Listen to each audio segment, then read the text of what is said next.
Donc voilà, mais Cédric a une confiance en lui qui fait qu'il est à 90-10, ouais. Contrairement à ce que les gens ont pu voir sur les réseaux, c'est que Baki n'avait pas signé. Il avait eu une proposition, il s'enflammait un petit peu sur les montants. Le PFL leur a dit écoute, c'est à prendre ou à laisser parce que là tu t'enflammes un petit peu. Le lendemain, il a dû accepter, j'imagine, parce que nous, ils ont donné le nom le mercredi et de mémoire, on avait accepté le jeudi. Oui, moi, j'aimerais à minima 30-40 000 personnes. Bonjour à tous, aujourd'hui je suis super content de vous avoir avec moi pour avoir cette interview exceptionnelle avec David Fouché. David, ça fait très longtemps que je voulais t'avoir ici et de pouvoir discuter avec toi. Donc tout d'abord, merci beaucoup. Est-ce que tu peux te présenter? Écoute, merci Jonathan, très cool, merci pour l'invitation. Me présenter, oui, j'ai fondé une agence de communication qui s'appelle Agime dans le domaine du sport et j'accompagne aussi quelques athlètes de haut niveau, dont Cédric Doumbé, et Ah, je pense que c'est ça qui t'intéresse notamment. oui, bah, Euh, dû le clic, les gens ont cliqué probablement, enfin non pas voilà, probablement, très certainement je me pour doute que ça. c'est plus Cédric que ma tête. Euh, mais oui, et puis pour le parcours, pour faire très simple sur le côté perso, bah, déjà j'ai un bébé de 3 ans maintenant qui me prend beaucoup de temps. Et sur le côté pro, moi je suis passionné par tout ce qui est sport, entrepreneuriat et manger. Donc on va dire les 15 dernières années de ma vie ont été pas mal dans ces trois champs-là. Manger, d'ailleurs c'est une passion que j'ai avec Cédric aussi. J'ai dirigé la com de Michel Augustin, qui est une marque très connue en France et aux États-Unis. Dans le sport, j'ai dirigé la communication de Venom, Mhm. que tu Ok. connais certainement un peu plus, leader mondial des sports de combat. Et sur le côté business, bah, j'ai monté une agence qui s'appelle Hajime, dont les pratiquants de sport de combat vont reconnaître le nom, je pense, qui donc accompagne certains sportifs de haut niveau, mais surtout travaille avec pas mal de marques dans le domaine du sport. Voilà un petit peu sur le parcours. Ok. Et juste une petite question comme anecdote, pourquoi Hajime? Hajime, dans les arts martiaux japonais, ça veut dire commencer.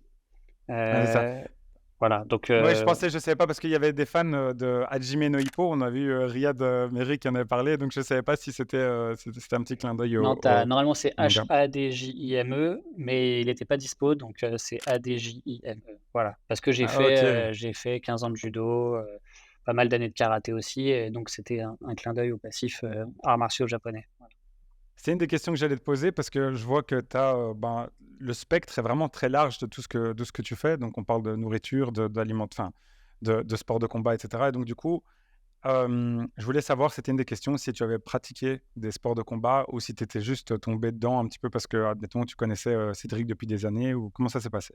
Ouais, je vais te faire le coup des ligaments croisés, mais pour le coup, il est vrai, et même fois 2. Ouais, j'ai été vice-champion du monde de karaté quand j'avais quoi, 15 ans. Et à 15 ans et demi, j'ai eu les croisés une fois, à 17 ans, les croisés 2 fois, et donc à 18 ans, ma carrière était terminée. Donc oui, j'ai beaucoup pratiqué les sports de combat. Malheureusement, je peux plus trop le faire, je fais beaucoup de crossfit. Mais les sports de combat, à cause de mes genoux, j'ai pas mal d'arthrose, enfin, j'ai des genoux de 70 ans, tu vois? Donc Ouais. malheureusement, je peux plus trop. Mais ouais, le sport fait partie de ma vie comme tout le monde, je m'entraîne tous les jours le midi et voilà. C'est fou parce que j'avais déjà entendu l'histoire des croisés, mais on m'avait jamais dit: «Je vais te faire le coup des croisés», ça c'est une première donc donc du coup, ouais, bah, pour tous ceux qui n'avaient pas compris la référence, c'est qu'il y a beaucoup de sportifs qui disent à un certain moment: «J'aurais pu être footballeur, mais j'ai eu telle chose, j'aurais pu être, et en fait, je dirais pas quoi, mais j'ai aussi fait du sport à haut niveau et j'aurais aussi pu, mais c'est pas la discussion, donc je le dirai pas aujourd'hui. Donc du coup, bah, parle-nous un petit peu, j'aimerais commencer par le début. Comment est-ce que tu as, rencontré Cédric? Comment est-ce que tu as commencé, je ne sais pas si tu as commencé par lui ou pas déjà? Comment est-ce que ça a commencé? Oui, alors je dirigeais la com de Venom, donc la communication de Venom, et à ce titre, on était en contact, moi j'étais en contact tous les jours avec pas mal d'athlètes, et j'avais signé Cédric à l'époque en tant qu'athlète sponsorisé par la marque Venom. Donc c'est comme Tu ça peux qu'on nous a dire en quelle année plus ou moins? c'était il y a 5 ans, 2018 je pense, quelque chose comme ça, ouais, Mmh. 2018. Il était au Glory évidemment encore, et on a pas mal sympathisé, parce que voilà, je pense sur le sujet communication, on accrochait pas mal ensemble. Et je me souviens d'une anecdote, il combattait contre Ali Nabiev au Zénith. Moi, j'avais quitté Venom. Lui pensait aussi quitter Venom pour différentes raisons. Et en fait, moi, j'attends toujours 5-6 jours avant d'envoyer des messages de félicitations aux combattants, tu vois? Parce que les premiers jours, c'est vraiment l'effervescence, c'est la folie, Je fais etc. pareil, je fais Voilà. pareil.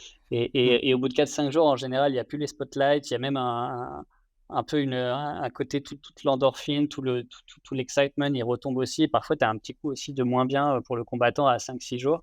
Donc moi, c'est souvent là que j'envoie des messages. Et je me souviens que j'avais envoyé donc à Cédric. Et je lui avais envoyé un truc genre, «Tu déconné, t'aurais pu faire, je sais plus quoi». Et je me souviens qu'il avait répondu, «C'est le message que j'attendais», tu vois? Un truc un peu comme ça, OK. parce que voilà, on aime bien se titiller sur des trucs. Et donc c'est parti de là, Ah! il m'a demandé conseil par rapport à continuer ou pas avec Venom. Je l'ai conseillé par rapport à ça. J'ai découvert un peu qu'il gérait tout seul. Donc tu vois, sa comptabilité, ses sponsors, ses réseaux, il faisait tout seul. Donc j'ai assez halluciné sur tout ça. Et donc je lui ai donné un coup de main sur un truc, 2 trucs, 3 trucs. Et puis à la fin, c'est devenu voilà, la relation professionnelle est devenue, relation plus amicale, Hein, hein. jusqu'à l'aider sur tous les sujets liés à sa carrière, au fil du temps. Mais voilà, j'ai beaucoup d'estime pour Cédric en tant qu'athlète évidemment, mais aussi en tant qu'homme. Et de façon plus générale, l'expérience avec Venom m'a donné énormément d'estime justement pour les athlètes de haut niveau en sport de combat, qui sont des gens que moi j'admire énormément. Et donc c'est pour ça que, l'aventure humaine a commencé avec Cédric à ce moment-là et s'est poursuivie au fil du temps. Maintenant voilà, on est très, très proches. Je pense que c'est la personne avec qui je passe le plus de temps dans ma vie actuellement, Ouais, plus que ma femme, et cetera. Donc c'est pas très bien, mais en tout cas voilà. ouais. Donc voilà un peu la naissance et la genèse. Ça doit être quelque chose, mais de passer, plus de temps avec, Cédric que ta femme. Donc du coup, qu'est-ce que tu as repris, comme compétence, on va dire? Parce que tu disais qu'il s'occupait un petit peu de tout, mais je trouve qu'il y a tellement de choses qui sont possibles qu'en tant que quand tu commences ou peut-être maintenant, où est-ce que vous en êtes? De quoi est-ce que tu t'occupes exactement? Bah, un petit peu de tout. Tu as un rôle, moi je dirais très macro qui est un peu plutôt, la personne qui va l'aider sur la prise de décision au global. C'est-à-dire que quand tu es Ah ah. athlète de haut niveau, surtout quand tu es Cédric où tu es plutôt une personnalité assez protéiforme, tu as ta carrière d'athlète de haut niveau, mais tu es aussi une personnalité médiatique, tu es une personnalité business, tu es une personnalité, humoristique, enfin et cetera. Tu es soumis à énormément de questionnements, énormément de sollicitations qui font que tu as besoin d'une personne qui, au global, va t'aider sur l'ensemble des décisions. On va avoir un peu ce côté macro, retour en arrière et un peu le scope global qui coordonne sur un petit peu tout. Donc le rôle global, c'est ça. Pour moi, si, Mmh. avant d'être sur les sujets très terre à terre, c'est le côté, aide à la prise de décision. Voilà. Dès qu'il y a un sujet, il me sollicite sur pas mal de trucs. Et après pour rentrer dans le vif du sujet, bah, tu as tout. Nous, on est une toute petite équipe, hein. Cédric, il a Ouais. même pas de coach officiel, et sinon c'est lui et moi. Hem Et donc tu as, la partie management, qui est la partie que tout le monde connaît, mais qui moi est peut-être 10 de mon temps de travail pour Cédric. Donc ça, c'est le choix des combats, c'est, la gestion de la carrière, l'organisation et cetera. Tu as l'aspect, communication qui est plus justement le sujet premier que moi j'ai lancé avec Cédric parce que c'est plus mon domaine de compétence. Donc tu as, la production de contenu, tu as la stratégie un peu de com, tu as, enfin ça va des réseaux sociaux en passant par, là on lance justement j'étais avec lui au téléphone juste avant, là on lance une émission sur YouTube qui va s'appeler Angle mort. Hein, hein. Voilà, avec des discussions aussi avec des plateformes et cetera. Donc tout le sujet communication.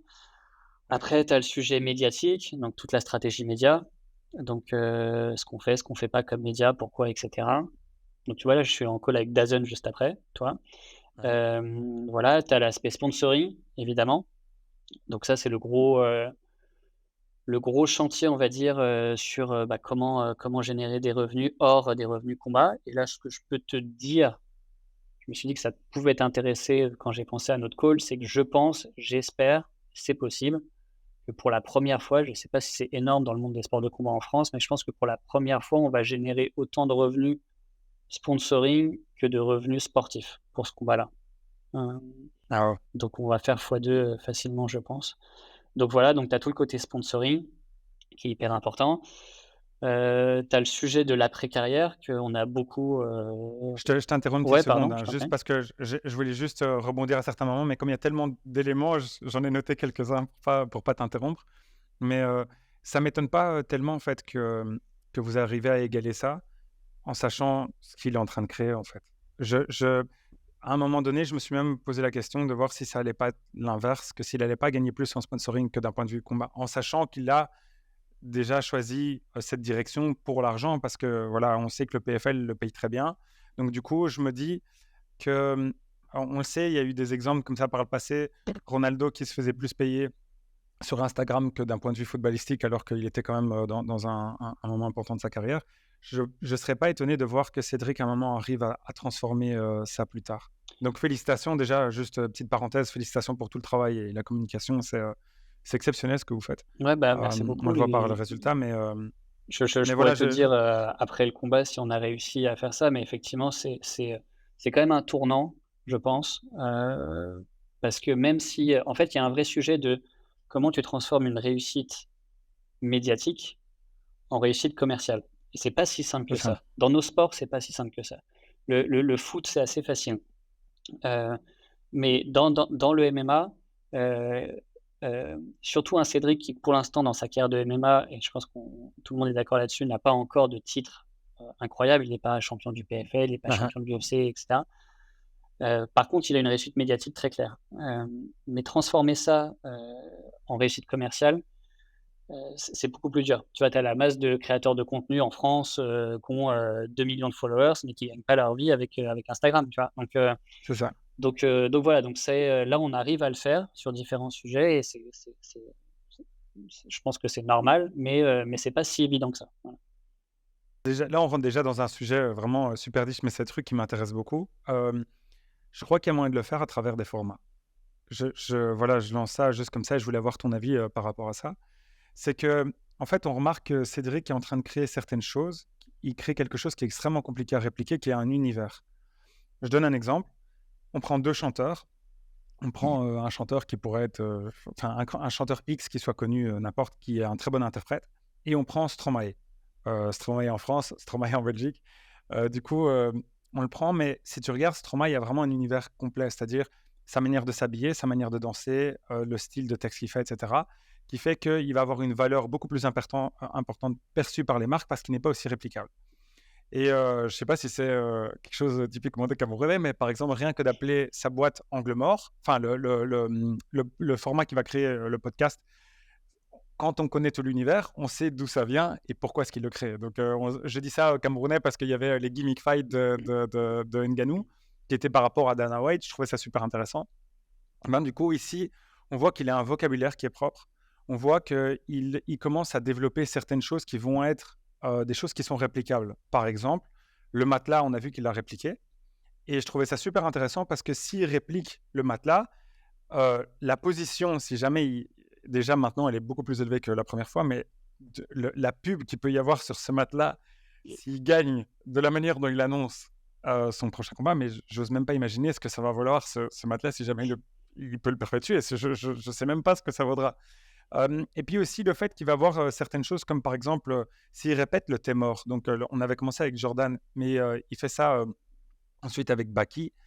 Il va y avoir une sorte d'aura qui est beaucoup plus vendable qu'un simple combattant qui a tous les titres qu'on veut. Je ne suis pas persuadé que les champions du PFL arriveront à vendre ce qu'Arriva à faire ou transformer de cette manière-là. Donc, je pense qu'il y a énormément d'opportunités et puis on le voit aussi sur du contenu qu'il arrivera à créer, qui serait formaté et sur lequel il pourrait y avoir des sponsors qui sont vraiment énormes. Donc moi, je m'inquiète pas trop pour vous, franchement, sur cette partie-là. Non, mais tu as raison, on crée un univers, on crée un wording qu'on utilise, Ouais. on crée une DA qu'on utilise aussi et qu'on développe. Tu vois, c'est mine de rien, les vidéos YouTube, ça a l'air extrêmement. C'est travaillé, mais tu vois, c'est simple, etc. Mais c'est quand même Non, je très vois les codes qui charté. reviennent. Voilà, tu vois, Je vois les codes qui reviennent. c'est charté. D'ailleurs, Ouais. est-ce que j'avais une petite question que je me suis posée depuis longtemps? Je t'avoue, j'ai plein de questions que je me suis posées par rapport à ça. C'est quelle était l'implication dans la post-production de Cédric? Parce que la post-production, je ne sais pas qui s'en occupe, mais franchement, il a Bon. l'œil, il est très fort. On a 2 monteurs dans mon entreprise qui s'occupent des montages de Cédric.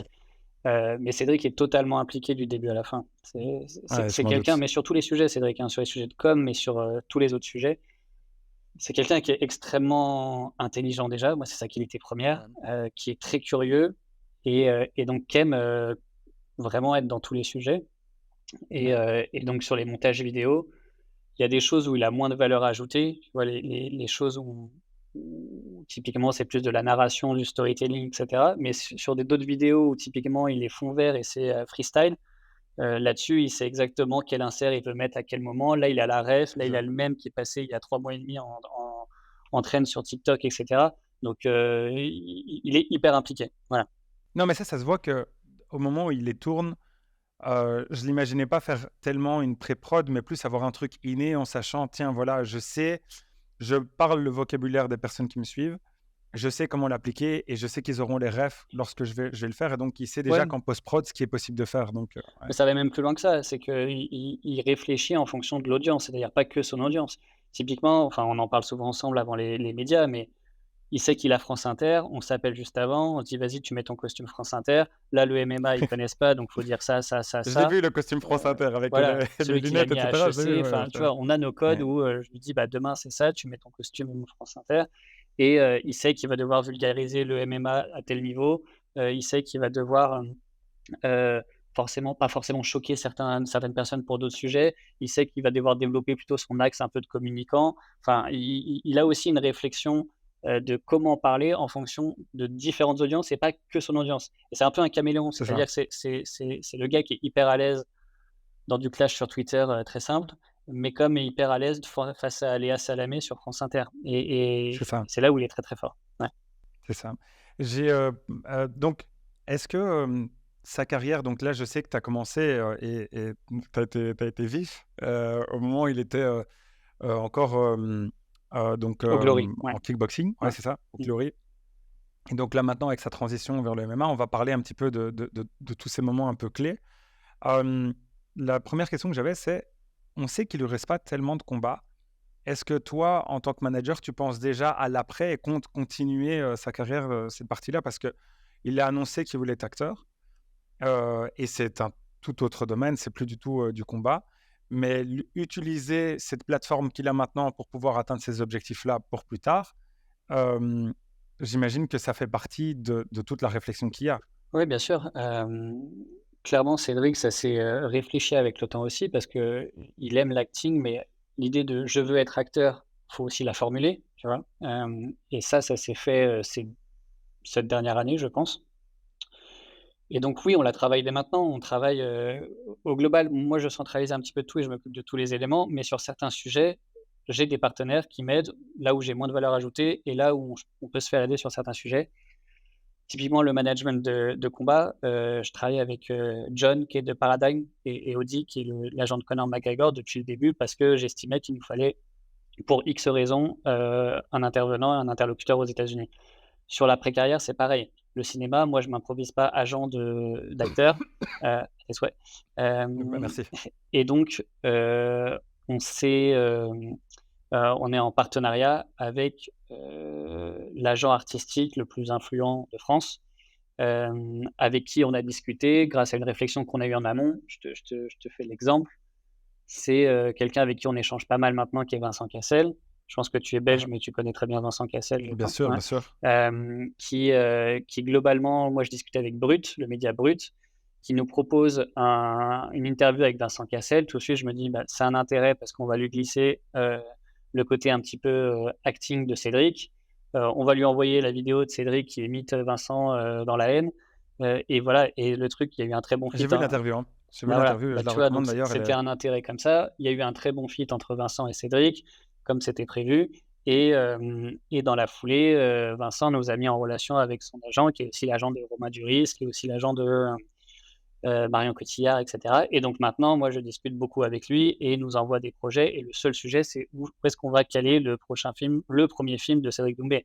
c'est ça. Mais on a des propositions et on veut le faire dès maintenant parce que tu as beaucoup de gens qui construisent l'après-carrière quand c'est déjà l'après et nous, on le construit pendant que c'est maintenant et c'est ce qu'on essaye C'est de ça. faire. Donc tu as ça, tu as l'émission Angle Mort, c'est le même sujet, hein. C'est, ça a 2 vertus. La première, c'est de sortir Cédric du monde du sport et la deuxième, c'est de Mmh. montrer ses qualités d'acting et de présentateur et cetera et qu'on veut valoriser après dans les autres projets. Donc tout est assez, assez fluide et assez logique dans les projets qu'on fait, quoi. Ouais. Ouais, c'est ça. Bah, je pense que non, ça se voit.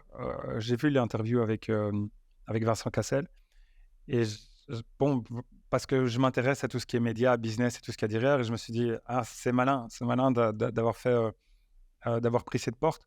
Je me demandais si d'ailleurs ça avait été une porte qui avait en fait, parce qu'il y avait eu un deal avec Vincent Cassel, alors on l'a ramené déjà dessus pour pouvoir déjà faire du sort de foreshadowing ou si au contraire c'était pour pouvoir ouvrir la porte et je suis content de voir que ça va dans cette direction.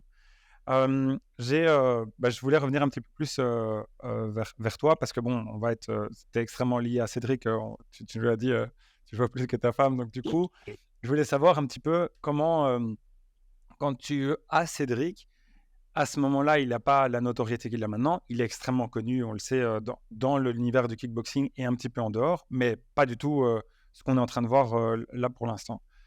Petit rappel pour ceux qui réaliseraient peut-être pas, les chiffres qu'on est en train de voir en ce moment sont des chiffres qui sont vraiment, pour moi en tout cas, hallucinants. Parce qu'on voit, tant d'un point de vue réseaux sociaux, on voit qu'il arrive à avoir, des millions de vues. Mais c'est du contenu qui est francophone. D'ailleurs, c'était une des questions que je voulais te poser, c'est est-ce qu'à un moment donné, vous allez switcher vers de l'anglophone? Je te la pose déjà maintenant, comme ça je continue un petit peu après. Mmh, alors ça fait longtemps que je veux le switcher, enfin longtemps. Ça fait pas longtemps que je veux le switcher, mais ça fait quelque temps qu'on réfléchit et que je regarde quelques outils pour le faire. Pour l'instant, il y a pas le feu au lac parce que le demain, si on affronte, Anthony Pettis, oui, on le fera. Ce sera un petit peu le truc qui nous mettra le C'est coup de ça. pied au cul, tu vois? Maintenant, pour l'instant, ça a pas été une obligation et un must do, donc on l'a pas encore fait, mais ça fait quelque temps qu'on y pense et donc demain, si on combat Pettis, oui, on le fera. Hem, Tu vois, pas plus tard que ce week-end, j'étais, avec Thibaut InShape, je sais pas si tu vois qui c'est? Bon, Ouais, bien sûr, bien sûr. j'ai discuté avec lui parce que j'ai vu que sa dernière vidéo, il avait utilisé de l'IA pour faire son contenu en anglais. Ouais. Donc je lui ai demandé ce qu'il utilisait. Heu, donc oui, on réfléchit sur les meilleures solutions possibles. J'ai discuté pas mal avec YouTube sur savoir s'il y avait des voilà, on veut le faire, mais là, typiquement, sur la dernière vidéo, je me suis dit: «Vas-y, on va le faire». Mais nous, on a un format de vidéo qui est complexe à traduire, par exemple, tu vois? Donc d'où l'intérêt de l'IA, parce que là, on pouvait pas le faire avec de l'IA et typiquement, nos vidéos, elles sont tellement cutées, il y a tellement de références à droite, à gauche, dans tous les sens, que va traduire tout ça, c'est extrêmement compliqué. Ouais. Donc la réponse, c'est, on y pense depuis quelque temps et on le fera au moment où il y a un intérêt international très clair C'est ça, et on commencera à le faire sur la chaîne YouTube et ensuite on le fera sur les autres réseaux. Voilà. c'est ça. En fait, je sais, donc YouTube l'a fait, enfin, c'est juste une petite parenthèse, mais j'avais aussi fait ces recherches-là, donc si jamais ça t'intéresse. Bien. En gros, moi, je voulais le faire parce que mon contenu était en anglais, mais Mmh. j'avais été très médiatisé à un moment donné au Mexique pour d'autres raisons et c'était, beaucoup de gens qui commençaient à me suivre, mais qui parlaient espagnol. Donc je me suis posé les mêmes questions. Donc YouTube a lancé l'année passée un programme qui permet à certains créateurs de pouvoir être multilingues, comme l'a fait MrBeast et donc sous un seul compte, pouvoir avoir différentes langues sans, interchanger. Le seul problème, c'est que, hem, le contenu que vous allez avoir n'est pas tout à fait traductible parce qu'en fait, il a certains codes qui sont bons pour sa marque, qui fonctionnent, mais qu'en fait, en anglais, ne passent pas.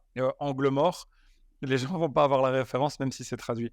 Donc du coup, je pense que je me demande s'il ne devrait pas faire 2 types de contenus différents sous le même compte pour qu'il puisse grandir et faire grandir ses chiffres.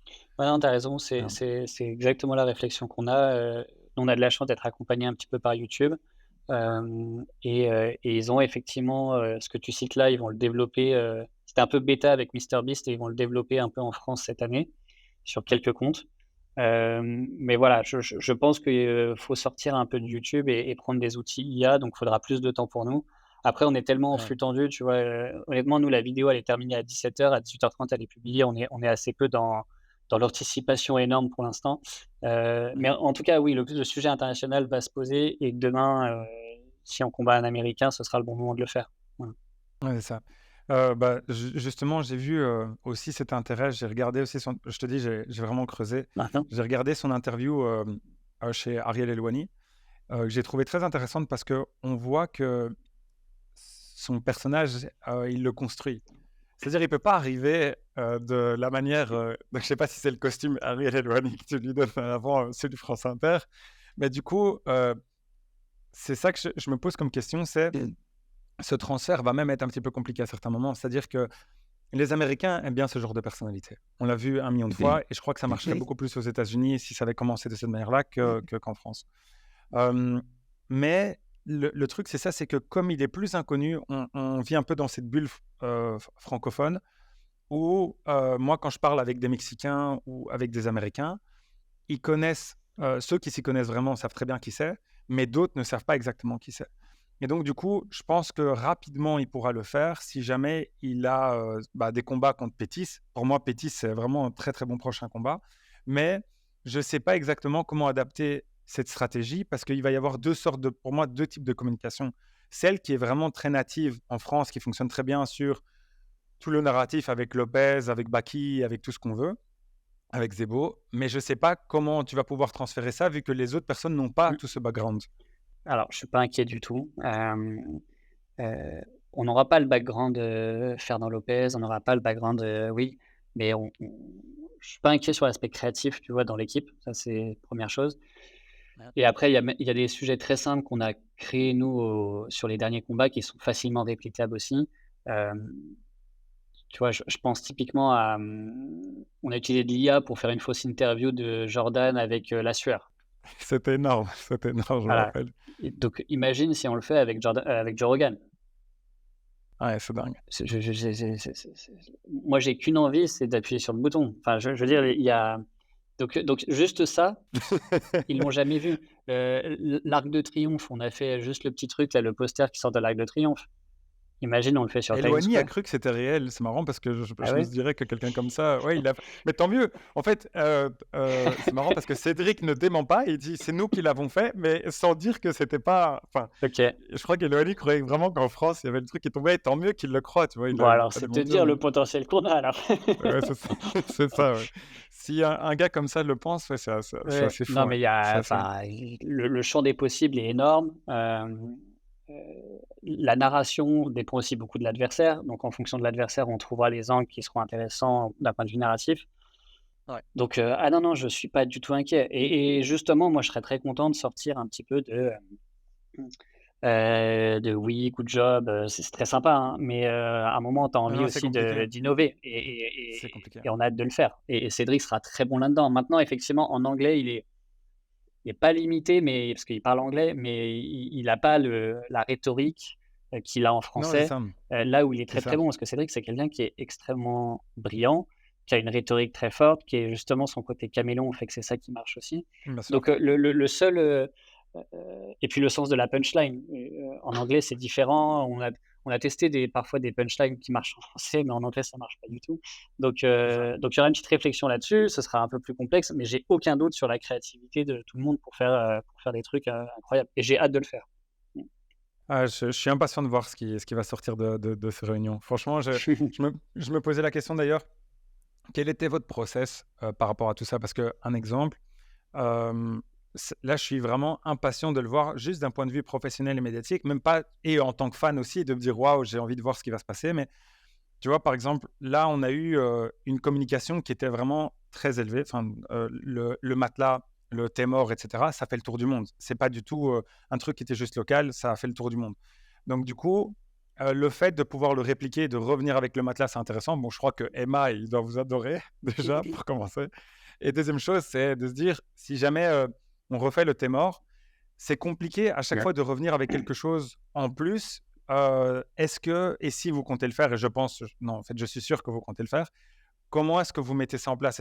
Et quel est le rôle de chacun? Est-ce que c'est lui qui vient avec quelque chose et alors toi, tu viens donner ton avis? Est-ce qu'il y a des personnes en interne qui proposent? Comment ça se passe? Hem, alors globalement, je pense qu'effectivement la force de Cédric, c'est déjà qu'on arrive à communiquer avant, pendant et après le combat. Hem et contrairement à d'autres athlètes, c'est que nous, la période de combat est hyper intéressante évidemment, mais en fait, c'est toute l'année qui est intéressant et je pense qu'on est les meilleurs pour, cristalliser les périodes aussi où c'est du creux. Tu vois, typiquement toute la saga sur où est-ce que Cédric Doumbé va signer, Mhm. ça a suscité autant d'engouement après parce qu'il y avait tout ce travail avant. Donc je pense que c'est C'est ça. là où on est aussi très, très bon, c'est plutôt la communication quand c'est assez creux. Après sur le process d'idées, il y a pas on n'est pas charté, on n'est pas une agence de com où, tu vois, charté sur l'année et cetera. Ouais. On se nourrit pas mal des commentaires des gens, on lit Mmh mh. beaucoup. Les tendances, un peu des commentaires, où est-ce que ça va? Tous les je monte dans le train, je descends, je on essaie de comprendre pourquoi ça monte, pourquoi ça descend, pourquoi tu vois? Bien Donc sûr. on se nourrit pas mal de ça et après sur le process, on va dire que globalement, moi je distille un peu le côté, concept, idée, Mmh. hem, parce que c'est plus mon domaine, typiquement le matelas. Ça c'était, le Bois du Jardin, la livraison du matelas et cetera, c'était moi qui en avais parlé à Cédric. Tout ce qui est, où est-ce que demander aux gens de voter et cetera, c'est pour son organisation, c'était moi. Tout le Ça, l'arg voilà j'étais sûr et certain que, enfin, sans qu'on se connaisse, je me suis dit: Ça, c'est un coup de et donc marketing, ça, c'est sûr et mea certain». culpa, les mails, c'est moi aussi, hein, comme ça je dédouane Cédric, c'est fait. Hem, On voulait tous savoir mais du coup, moi, je suis impatient de voir, je crois qu'il y a une vraie com à faire, je lance ça comme ça, mais avec les mails.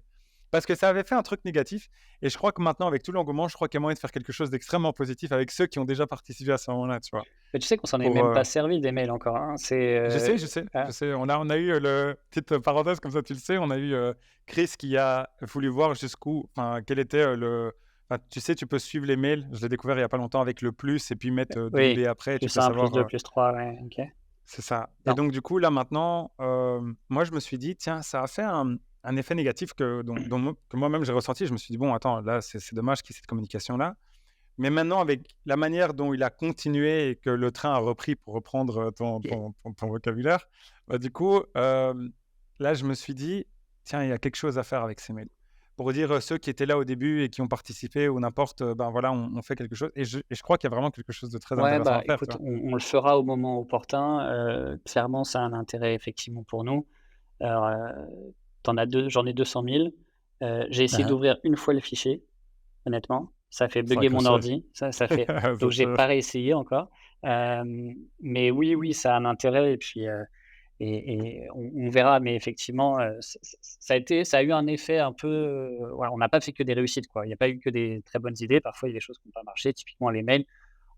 Je ne sais pas si on recommençait l'OP, si je rajouterais ces histoires de mails, mais ça a pas du tout été pour le coup, il y a pas eu de pensée vraiment marketing derrière. C'est juste que, honnêtement, j'étais assis dans mon canapé, je fais le Typeform, en 5 minutes et je me suis dit: «Vas-y, on va demander le mail, comme ça fait un peu plus pro et cetera». Mais il y avait Mmh. pas une réflexion pour le coup extrêmement poussée derrière. Donc l'effet négatif que ça a eu ne méritait pas un petit peu, enfin, n'était sans aucune mesure avec la réflexion qu'il y avait eu de niveau zéro derrière. Mais voilà, donc en gros, tu as tout l'aspect, on va dire conceptuel, même sur, Cédric, plutôt la personne engagée, tu vois? On a fait un spot Bioman dont on est assez fier avec Cédric. C'est voilà, donc tous les sujets concept, idées, c'est plutôt moi. Ensuite, je les partage à Cédric. Il y en a, il dit: «Ah ça c'est cool, ça c'est» en général, il trouve ça tout cool. Il est chaud pour tout. Et Cédric, lui, c'est la personne qui va, heu, masteriser l'idée. C'est-à-dire que, moi, on va dire, Il j'ai la met à sa l'étincelle, sauce. je mets rec Ouais, il la met et ouais. le rec, est 10 fois mieux. Tu sais, moi, je lui donne les éléments de langage. Si c'est moi qui le dis, c'est ridicule. Cédric, ça devient Ouais. incroyable. Hem, donc il est très fort là-dessus. Et il a le sens de la punchline et cetera et tout, donc ça marche très, très bien. Même si moi je sais comment il parle et il me surprend toujours, tu vois? Ouais. Et après on a effectivement, 2 monteurs, Hassan et Raouf qui sont très forts aussi et qui subliment un petit peu le truc. Ça. Et qui fait que je pense qu'on est à la fois on cogite tous un peu de la même façon que Cédric sur un peu le type de communication et en même temps on est Mmh. tous très complémentaires. Hem, où là Cédric il était très fort avant on va dire parce que Cédric fait du Doumbé depuis toujours. Il a pas attendu que je sois avec lui pour faire, Mmh. ça, hein. Il le faisait avant sauf qu'avant, il prenait son petit montage, il faisait sur Photoshop lui-même et il coupait la tête de quelqu'un, il lui mettait une jambe machin. C'est ça. Maintenant on fait des campagnes de com, voilà donc mais en fait l'ADN reste le même. Hem, c'est ça. Et donc, si Mais tu pour la petite prends. histoire, ce que je disais au début que j'allais dire, c'est que Chris t'a connu via la masterclass que Oui, qu'on Doumbé a a fait fait. ensemble. Oui, C'est oui, ça. oui, Et oui. donc, du coup, moi, j'ai connu Chris via cette masterclass. Je donne une masterclass sur la communication. D'accord. Et donc, du coup, Doumbé est Oui, exactement. enfin, donne une masterclass pour le même client, en fait. On donne tous les deux une masterclass pour celui-là. Donc, Mais tu vois, donc en gros, si je reprends le matelas Emma, parce que ça a parlé à tout le monde, on a Emma qui est intéressée. Moi, je leur dis: «Au lieu de faire votre code relou, venez, on fait Bonne Nuit Jordan». ouais, J'ai l'idée de livrer le matelas. Cédric toujours chaud. On le fait. Ensuite, c'est un de nos monteurs qui dit: «Ah, ce serait sympa d'offrir, un oreiller pendant la pesée». Ouais. Hem, ensuite, se pose la question de la musique d'entrée. Quand moi je remplis tous les papiers pour Cédric et tout, Cédric étant musulman n'écoute pas de musique, et donc je réfléchis un petit peu et je dis à Cédric: «Ah, ça serait bien de faire un truc où tu mets, où on demande aux gens, enfin où tu cries Jordan et on attend que les gens crient «Tu mort», tu vois? Il y a pas de musique et en même temps, ouais, on va créer le truc et tout. Je lui en parle, il dit: «Ah, très bonne idée», il prend son téléphone. Là, on était à 3 jours du fight, hein. Il se record sur son téléphone et Cédric, il pense à rajouter des «oui», machin que ça. Moi, j'avais pas pensé à ça, tu vois? Il rajoute ça et après le monteur, bah, il met notre truc nickel. Donc voilà, tu as ça après et après c'est Cédric qui dit: «Viens, on pousse le truc jusqu'au bout, on prend le matelas dans la cage et tout». Enfin, donc c'est tout le monde qui met sa pierre un peu à l'édifice, mais en général, voilà, il y a moi sur le début, le concept et après petit à petit, chacun met, Cédric plutôt son personnage et nos monteurs un peu le truc qui spice un petit peu le projet et à l'arrivée, ça fait ouais. des trucs où globalement ça marche plutôt bien en règle générale. Ouais.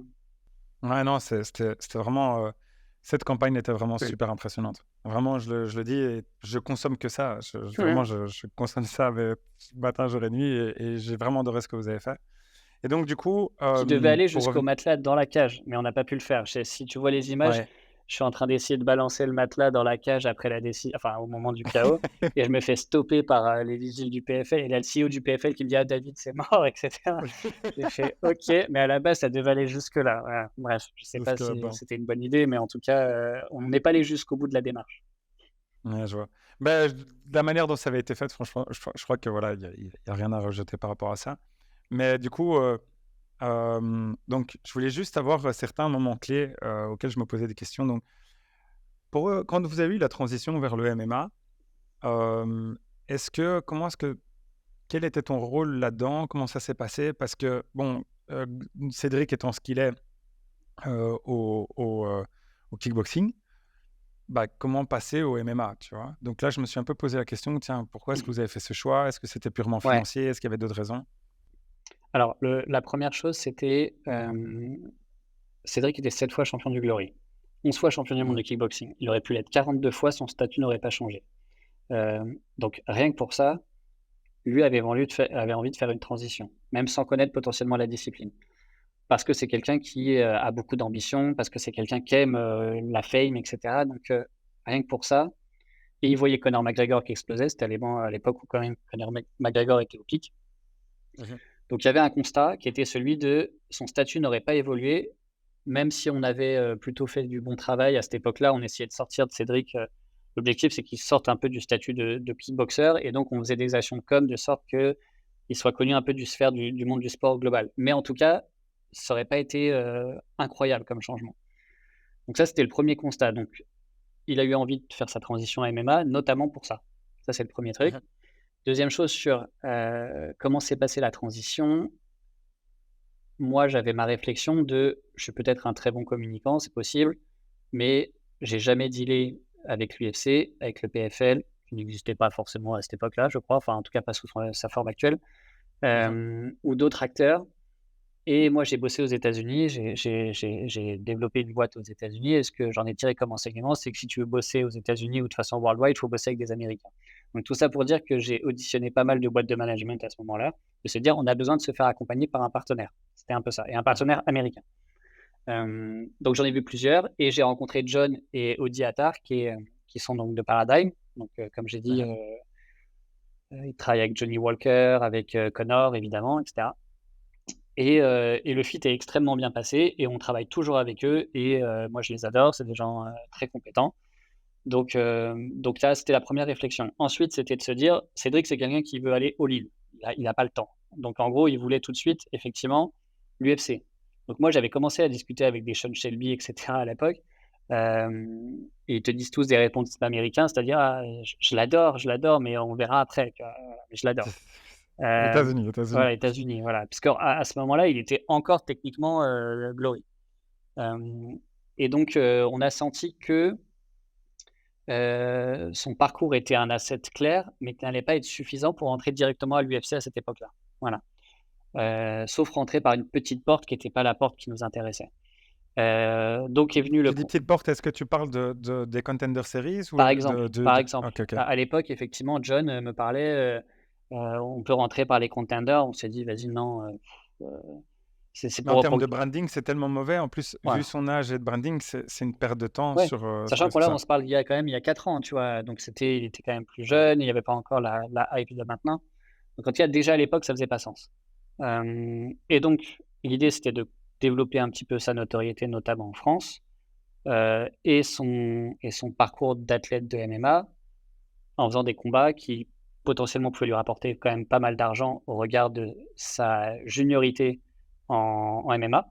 Donc c'est tout ce qu'on a fait au MMA Grand Prix. Jusqu'à être en droit de réclamer une meilleure porte dans les meilleures organisations. Voilà. Et donc c'est exactement ce qui a été fait jusqu'à 3-0, 3-4-0, ouais, jusqu'à 4-0, pardon. Où une fois arrivé à 4-0, là, on commençait à discuter sérieusement avec tous les acteurs que tout le monde connaît. Et tout le sujet, il y a eu où est-ce que signe Cédric Doumbé, machin, etc. Attends, juste Voilà une le petite parcours. question à partir de là. Est-ce que tu as un rôle à jouer, enfin, est-ce que tu as joué un rôle dans la sélection des adversaires ou des choses comme ça? Parce que tu l'as dit, vous êtes une Non, petite équipe. non. Ok, donc Là, c'est Doumbé qui l'a fait tout seul? non, non, non, non.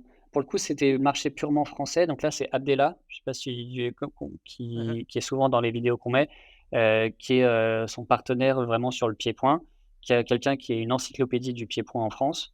Je pense que Abdella, tu lui dis championnat de Muay Thai classe B 92 demi-finale, il te cite les deux mecs.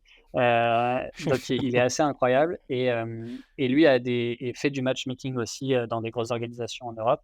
Et donc, avait beaucoup de réseaux. Et typiquement, pour ces combats-là, on se reposait plus sur Abdella qui choisissait les événements. Et notamment, c'était lui qui était en contact avec Abdel du MMA-GP dans un premier temps. Après, c'était moi. Mais c'était via Abdella qui sélectionnait. Et les adversaires, honnêtement, on n'a jamais refusé un adversaire. Je réfléchis en même temps de parler, hein, mais depuis le début, c'est ce qu'on nous proposait. Et après, les organisateurs avaient aussi un intérêt de proposer un adversaire qui soit du calibre enfin pas du calibre, mais battable par Cédric Doumbé, tu vois? Donc on n'a jamais eu à refuser.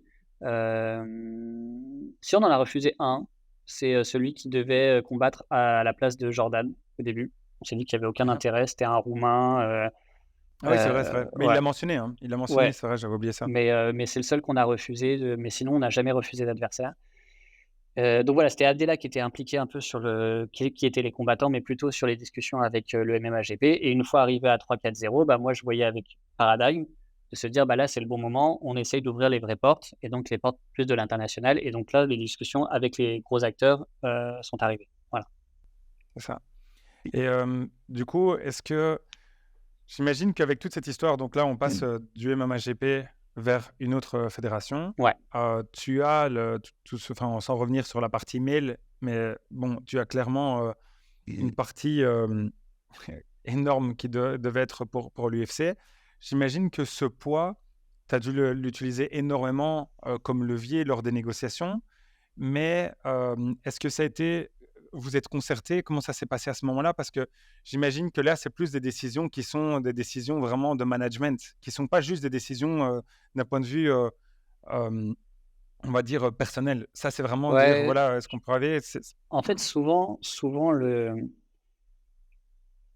management et je pense que des personnes comme Guillaume, pourrait en attester, que je connais un petit peu, c'est beaucoup de la relation humaine et c'est basé quand même sur des choses assez simples et logiques. Enfin, c'est tu vois? Il y a quelques paramètres à prendre en compte, mais après quand tu prends justement un regard extérieur, les choses sont assez évidentes. Et là, dans ce cadre-là, effectivement, il y avait une préférence de l'UFC, on s'en cache pas. Il y avait des discussions qui étaient amorcées depuis pas mal de temps. mais il y avait un moment où le sentiment d'être traité comme un athlète un peu hors du commun, ne se faisait pas venir. Et qu'on pouvait avoir une porte intéressante, mais pas la porte que nous, on était en droit, selon De nous, recevoir. de recevoir. Que ce soit d'un point de vue financier, mais qu'aussi d'un point de vue parcours. Et effectivement, là, c'est une réflexion plus de manager qui est de se dire, on accepte de sacrifier un peu le sujet financier si on part pas sur un run au titre de 3 ans ou de 4 ans. Hem, Tu vois, C'est ça.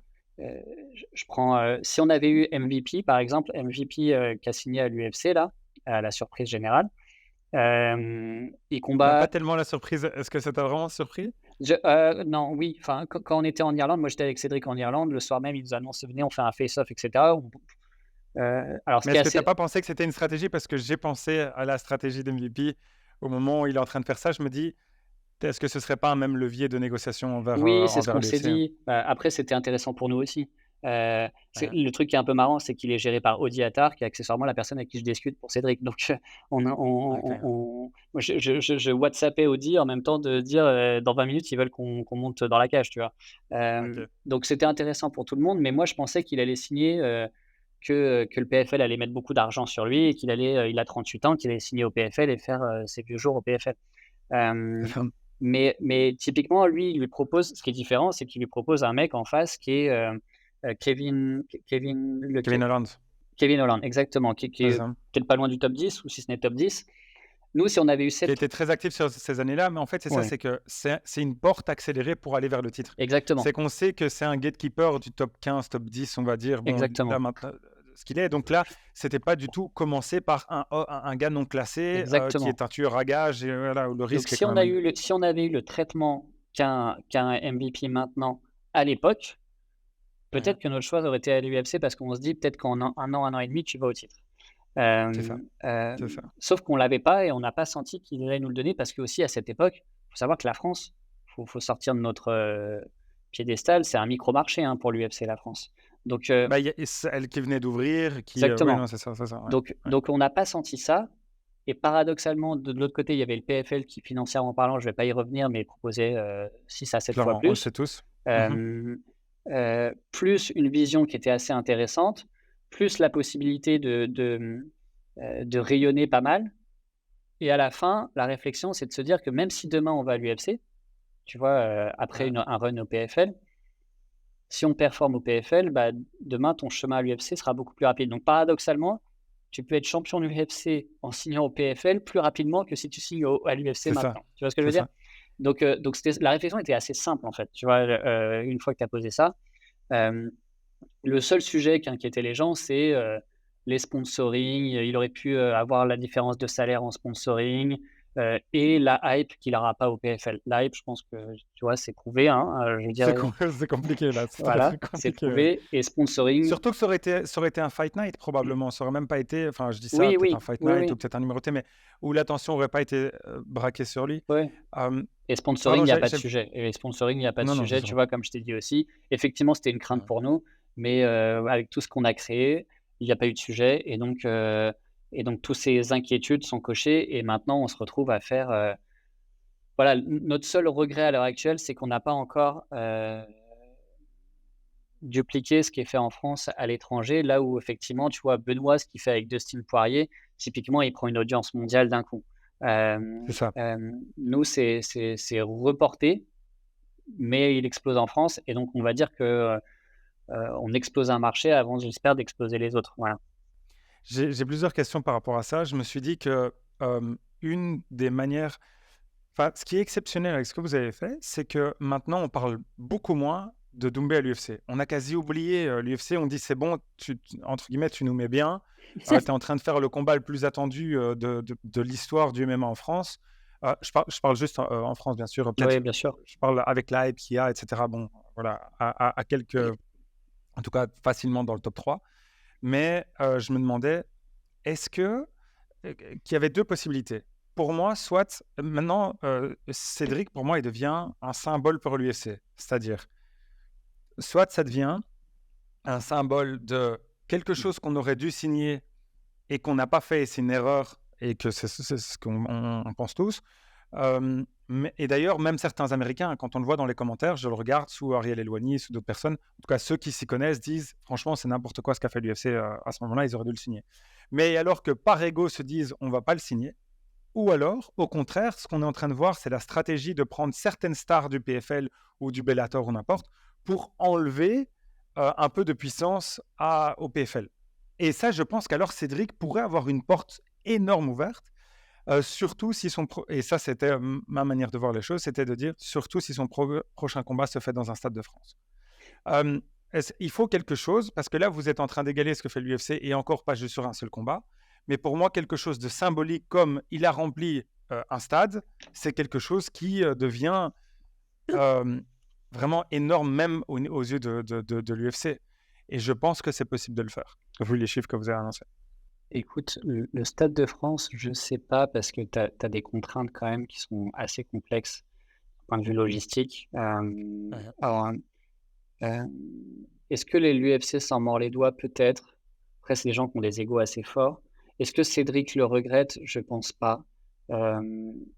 C'est quelqu'un qui savait avant tout le monde le potentiel qu'il a, et donc il n'est pas surpris par ce qui se passe. Je dis juste qu'il y a eu un alignement des planètes quand même avec Jordan, ça on le cache pas. Voilà, mais il n'est pas surpris parce que c'est quelqu'un qui a une forte confiance en lui et qui il sait ce qu'il vaut, il sait de quoi il est capable, et c'est pas parce que tu avais 3 lettres UFC qui étaient là qu'il allait se plier un petit peu. Voilà, c'est quelqu'un qui ne plie pas face à la lumière ou à ces genres de choses. Donc en fait, il a aucun regret. Est-ce que l'UFC a des regrets? Oui, mais nous, on avance, si tu veux, et demain, si nos parcours doivent se recroiser, bah, ce sera avec grand plaisir.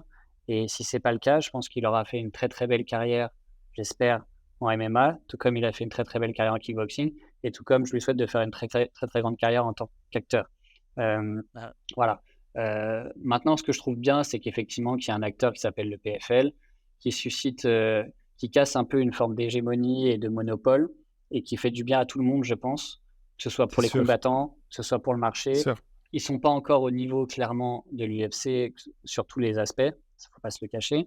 Mais en tout cas, je pense que c'est à moyen terme et à long terme bénéfique pour tout le monde. Et donc, un Ngannou, ce qu'il fait, incroyable, tu vois, le mec impose le rythme, impose le timing, impose ses conditions. Je veux dire, donc nous, on le fait à notre niveau, mais tout petit niveau. Francis, il le fait donc énormément de respect pour ce genre de personnes qui vont à contre-courant aussi. Et pour Cédric, l'UFC n'a jamais été une finalité parce que pour lui, bah, ça se trouve, demain, il combattra Mayweather en boxe anglaise. Tu vois ce que je veux dire? Donc on en est là, en fait. Donc la suite pour Cédric, c'est peut-être que demain, il a 2-3 super fights extrêmement intéressants partout. Alors, je vais te dire une chose, je crois pas qu'il l'ait dit encore, Cédric. Si, je l'ai peut-être dit chez Ariel, je sais plus. On avait signé plus pour Pettis à la base, mais Pettis a décliné, faute de temps. Ça, je sais pas, non, ça, je sais pas tout à fait. Donc, on devait combattre le 24 février en Arabie Saoudite sur le truc Champ versus Champ, tu sais, du PFL versus Bellator. Sauf que Pettis pas assez de préparation pour s'entraîner, donc il a décliné. Mais typiquement, si demain, effectivement, tu as un Pettis, ça se fait en France, oui, moi, j'aimerais à minima 30-40 000 personnes. Et je pense qu'on le fait sans problème. Sans problème. Et le Stade de France ou le Parc des Princes, il y en a très bonne relation avec le PSG. Le Parc des Princes, ce serait déjà quelque chose de sympa. J'ai cru comprendre que le PSG était fan de Cédric, effectivement. En fait, tu as beaucoup de people au global, tu vois, qui viennent au combat, parce que déjà, tu as un côté assez rare du MMA encore, mine de rien, tu vois. Dès Kylian Mbappé, c'était le premier combat de MMA qu'il voyait de sa vie, tu vois. C'est pas comme le football où tu en as tous les week-ends, en fait. Donc tu as ça, tu as le côté, mine de rien, liberté d'expression que n'ont pas ces sports-là, qu'ont pas les Gims, qu'ont pas les Black M, qu'ont pas les Mister V, etc. Ils n'ont pas de cette liberté d'expression qu'il y a, et donc limite, ils jalousent un petit peu. Je ne sais pas leur place, mais je pense qu'il y a une forme dans le bon sens des termes. Voilà. C'est ça. Tu vois, un Kylian qui, depuis qu'il a 14 ans, parle en faisant ça dans la rue, et à côté, tu as un Doumbé qui dit il a tapé sa femme au milieu d'une télé. je dis pas qu'il jalouse ça, mais en tout cas, je pense qu'il est assez choqué d'un point de vue positif du terme. Enfin, Et voilà. Et après, tu as ce côté personnalité un petit peu décalé, fanfaron de Cédric. Et tout ça fait que tu as un intérêt global d'énormément de monde. Et là, moi, le grand sujet, ça va être la gestion des vibes du prochain combat. Effectivement, les mecs se bousculent, tu vois. Donc on ouais. sent un tournant. Il y a eu un tournant avant, après Zebo quand même, malgré tout. Non, c'est sûr qu'il y a eu un tournant. Bah, du coup, c'est presque la fin. Ouais, J'avais quelques petits trucs. Sorry, je t'ai pris plus de temps, mais t'inquiète, c'est tellement j'ai dit, passionnant. bah, figure-toi, j'ai call avec Dazn là justement, et j'ai dit que j'avais un peu de retard. Voilà. Ah voilà, donc juste, c'est la fin, mais Ouais, franchement, il y a tellement de choses que j'aimerais encore poser, mais je vais pas te prendre plus de temps que ça. Je voulais juste savoir un petit peu, hem, pourquoi Baki? C'était une, question t'inquiète pas, hein, si tu dois, discuter avec quelqu'un, il y a pas de problème. Admettons, on sait que la tranche de combat qui est intéressante, on parle en pourcentage de chances de gagner, d'accord? C'est si jamais, tout ce qui est, au-dessus de 70-30, par exemple, c'est pas tellement intéressant comme combat, parce qu'il y a pas autant d'inconnus. Donc ça doit se situer entre un 50-50 et un 70-30 parce que si tu pars pas favori, c'est un petit peu compliqué.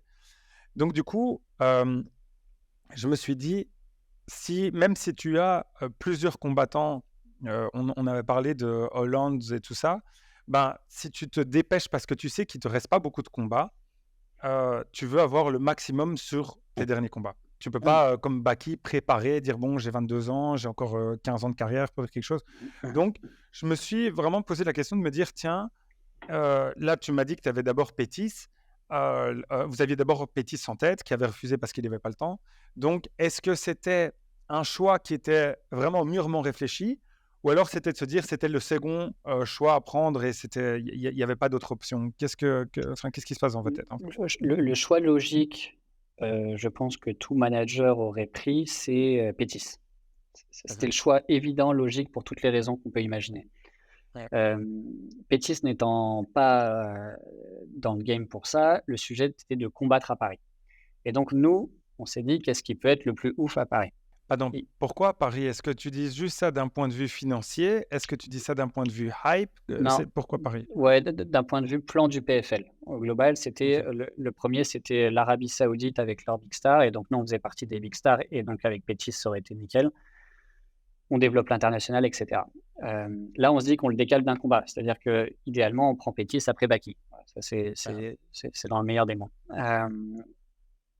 Et donc là, les plans du PFL, c'est de faire un gros événement à Paris, notamment pour montrer, comme tu le disais, un peu les regardez nos muscles, Dana, il dit qu'on peut pas remplir une salle, bah, on va remplir une salle en 15 minutes, tu vois?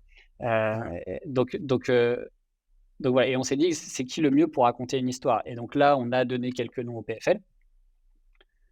Ah, c'est Heu, vous qui avez donné les noms, c'est ça que je on me a posais ouais, une on a question, OK. donné quelques noms, ils font la recherche aussi, mais on a donné quelques noms, dont celui de Baki. En disant: «Bah, voilà, effectivement, il y a un sujet depuis quelque temps, il y a une histoire qui a été racontée depuis quelque temps, ça fait sens». Heu, Maintenant, est-ce que c'est le choix le plus intelligent d'un point de vue gestion de carrière? Je pense pas. Ouais. Maintenant, quand tu connais Cédric, je Cédric a aucune inquiétude.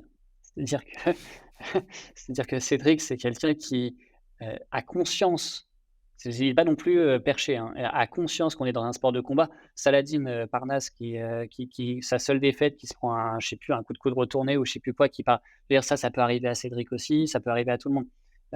Donc tout est possible. Maintenant, c'est quelqu'un qui a une telle confiance en lui, c'est quelqu'un qui a une telle confiance en ses capacités, et c'est quelqu'un qui a envie aussi de marquer l'histoire. Il est pas dans le calcul, Cédric. Il a envie de faire all-in à chacun de ses combats. Hem et il sait que le temps joue un peu contre lui aussi. Donc il se dit: «À Paris, le plus fou, ça aurait été ça, et donc faisons-le», voilà. Et donc en gros, Ouais, le process, honnêtement, hem, a pas été très, très long. Contrairement à ce que les gens ont pu, voir sur les réseaux, c'est que Baki, n'avait pas signé. Il avait une proposition, il s'enflammait un petit peu sur les montants. Le PFL leur a dit: «Écoute, c'est à prendre ou à laisser, parce que là, tu t'enflammes un petit peu». Heu, le lendemain, il a dû accepter, j'imagine, parce que nous, ils ont donné le nom, le mercredi, et de mémoire, on avait accepté le jeudi. Je crois que c'était un truc comme ça. Hem Donc, donc le process de réflexion n'a pas été extrêmement long, extrêmement complexe, mais c'est très lié à la Non, personnalité de Cédric qui, au global, quand il dit je prends tout le monde, c'est qu'il prend tout le monde. Voilà. Et qu'il a aucune inquiétude. Maintenant, c'est quelqu'un qui est raisonné, qui va travailler pour. Et Baki est clairement un combattant hors pair, incroyable, un risque énorme pour Cédric. C'est lui qui a beaucoup plus à perdre que Baki, tout le monde le sait, Cédric le premier. Et j'ai d'autant plus d'admiration pour cet homme après ça, tu vois. Voilà. ben, voilà, moi, c'était pour conclure tout ça, tu vois, j'étais vraiment tellement étonné. Je me suis dit, est-ce que Cédric sait que en fait, il est en train de tout parier sur un 50-50, 60-40 ou quelque chose comme ça, parce que, ou alors est-ce qu'il pense qu'il a 90-10? Je savais pas. Oui, Donc du il coup, pense qu'il a 90-10. Voilà. Après, la question raisonnée de quelqu'un d'extérieur, peut-être comme moi. Après, moi, je suis pas un analyste des sports de combat, mais pour moi, tu vois, moi, j'ai toujours peur de la blessure, j'ai toujours peur du. Cédric, quand il écrit Jordan, t'es mort dans la cage, moi tout de suite, je me suis dit, mais mec, tu vas cramer ton cardio, tu vois. Moi, j'ai des réflexes, j'ai des réflexes parfois qui sont un peu différents.